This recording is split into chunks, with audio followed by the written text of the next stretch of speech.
பாருங்க. வலது காலில் உட்காடுறீங்க, இடது கால் அப்படியே எந்திரிங்க. இதான் மூவ்.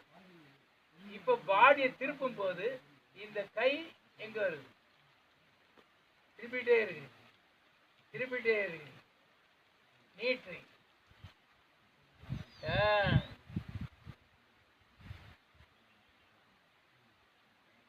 கால் ஃபுல் டச்சிங்க்கு இந்த கை பின்னால வந்துடும். ஒன்று வருது, அடுத்த ஃபுல் வரும்போது செகண்ட் பாடி மூவ்மெண்ட் இந்த கை எங்கே வருது?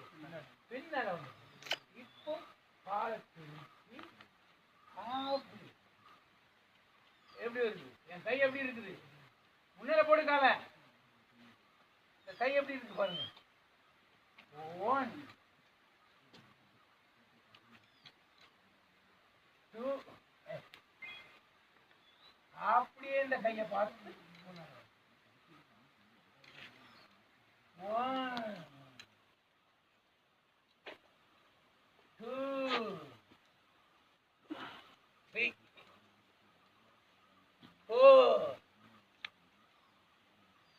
5. கால் தூக்கணும், மாடு நல்லா தூக்கிக்கணும்.